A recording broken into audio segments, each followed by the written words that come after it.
Hello friends. Today I would like to share a story that I found on one of the forums. I hope the author will not be offended by my publication, but I could not contact him. Although I really wanted to find out how he is doing now, and how his struggle with excess weight is going.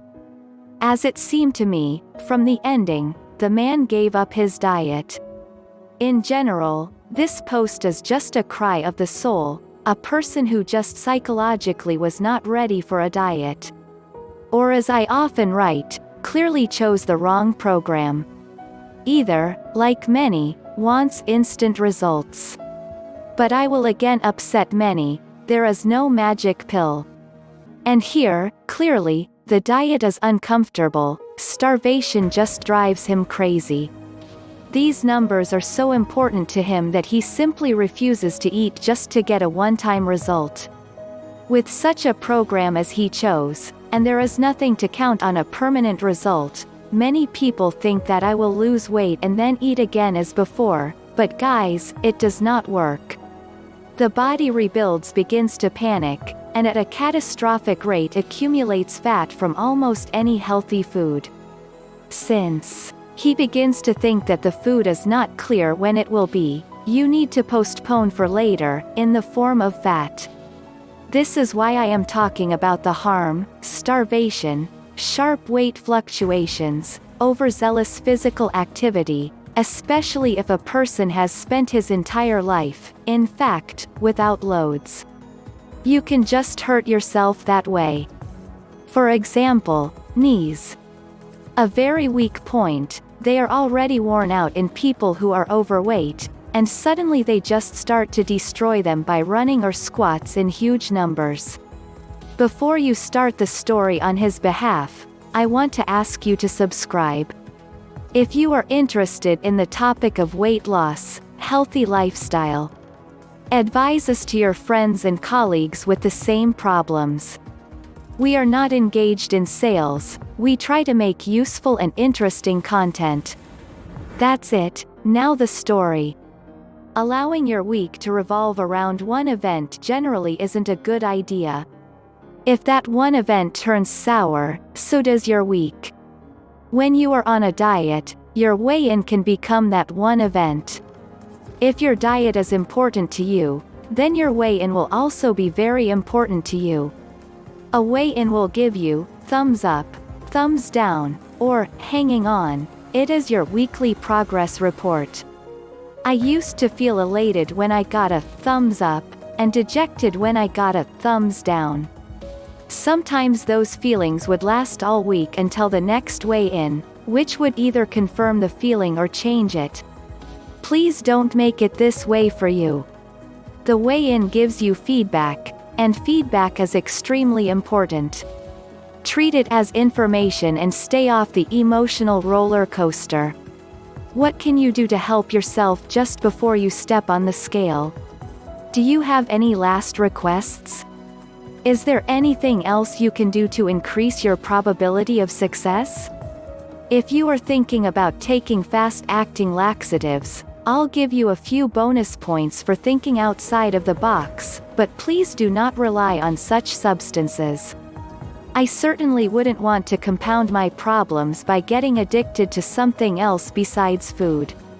On certain weeks where I knew I would not have a favorable weigh-in, I wanted to clip my nails shorter than ever, get all the wax out of my ears and shave my head, anything to make me weigh less, but clearly I just needed to do better the following week.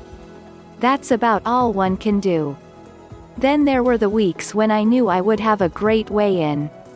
The night before weighing myself, I would lie in my bed, wanting to fall asleep as fast as possible so that tomorrow would arrive sooner. I couldn't wait to get on that scale, much like a child cannot wait to open his birthday presents. I would mark down that 1 or 2 pound loss and glow with pride. My confidence rose on such days. My process of getting on the scale is by no means simple. I tried to get on the scale as lightly as possible rather than jumping on. I didn't want to rattle the fat gods or anything like that. While both hands were pushing off of two different bathroom ledges, I would place my left foot on the scale. Slowly I would raise my right foot onto the scale while my hands were still responsible for cheating the scale reading by 30 pounds. Gradually, I would reduce the pressure from my hands and I would see the reading start to rising. How far would it rise? At the very point, my hands would lose contact from the walls. I could see how I had done that week. If I gained a pound, I usually weighed myself again, but I always got the same result. It was worth a try. If I lost some weight, I did not weigh myself again. My thinking was that the second weighing might be higher. Why not leave a good thing alone?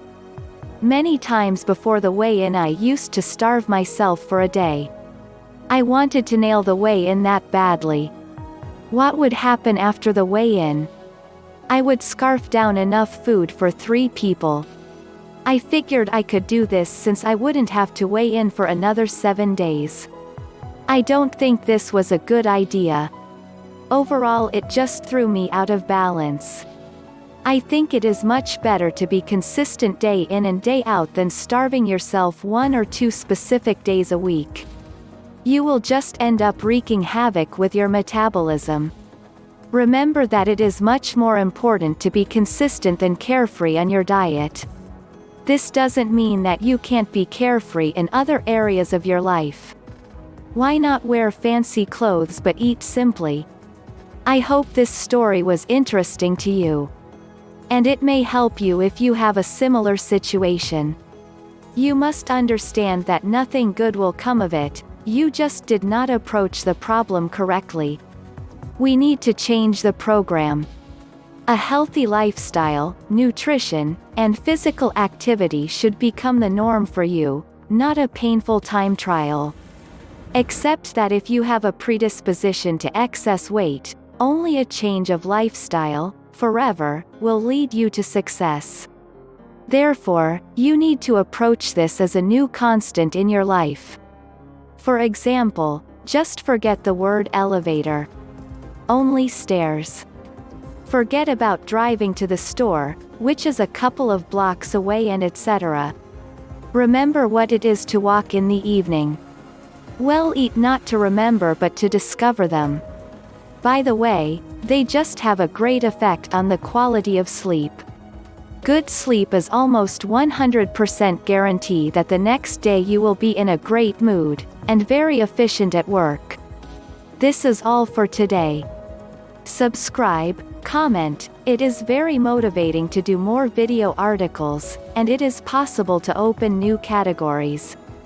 I hold you tight.